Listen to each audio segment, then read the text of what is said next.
માન્ય સભ્ય શ્રી માવજીભાઈ. માનનીય અધ્યક્ષશ્રી, આજે સૌપ્રથમ તો સમગ્ર બનાસકાંઠા વાસીઓ વતી આપને ખૂબ ખૂબ શુભેચ્છાઓ પાઠવું છું કે આજે હાઉસની અંદર આપે એક ગરિમાપૂર્ણ અધ્યક્ષ તરીકે બિરાજમાન થયા છો, ત્યારે સમગ્ર બનાસકાંઠા વાસીઓ વતી આપને ખૂબ ખૂબ શુભેચ્છાઓ છે. માનનીય અધ્યક્ષશ્રી, આપની સાથે છેલ્લા 15 વર્ષથી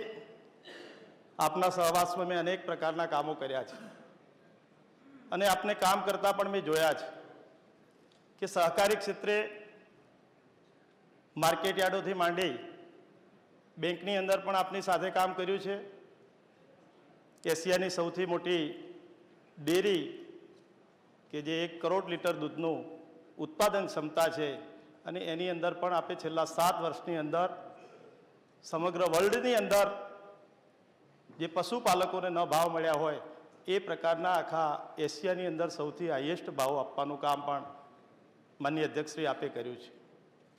આપની સાથે અનેક વર્ષોથી કામ કરતાં મેં આપે રાધનપુરની અંદર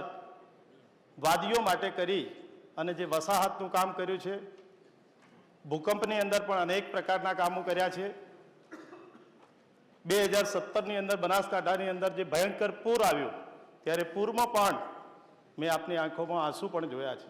કે પીડિતો માટે જે પ્રકારનું કામ અને આપની આખી ટીમે આપણે સૌએ ભેગા મળીને જે કામ કર્યું છે એવા અનેક પ્રકારના માન્ય અધ્યક્ષશ્રી આપે કામ કર્યા છે. આજે એટલા માટે યાદ કરાવું છું કે આજે અધ્યક્ષ તરીકે ગરિમાપૂર્ણ આપે અહીં બિરાજમાન થયા છો, ત્યારે આજે સમગ્ર ગુજરાતની અંદર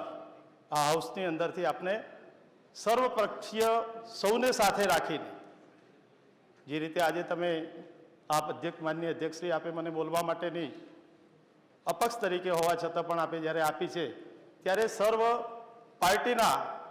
બધા જ ધારાસભ્યોને સાથે રાખી અને આપનો જે ગરિમાપૂર્ણ અધ્યક્ષ તરીકેનો હોદ્દો છે એની રૂએ આપે કામ કર્યા છે. એ જ પ્રકારે આપણે જૂની વાત યાદ કરાવું તો જ્યારે આપણે હેલ્થ મિનિસ્ટર હતા ત્યારે પણ સૌથી પહેલાં generic medical store Deesa APMC ખાતે શરૂઆત સૌથી પહેલાં આપણે કરી હતી અને એના પછી સમગ્ર ગુજરાતની અંદર જનરિક મેડિકલ સ્ટોરનું કામની શરૂઆત પણ થઈ. આવા અનેક પ્રકારના કામો માન્ય અધ્યક્ષશ્રી સાથે રહી અને મેં પણ કર્યા છે. સમગ્ર ગુજરાતની અંદર મારા જેવા અનેક યુવાનોને આપે રાહ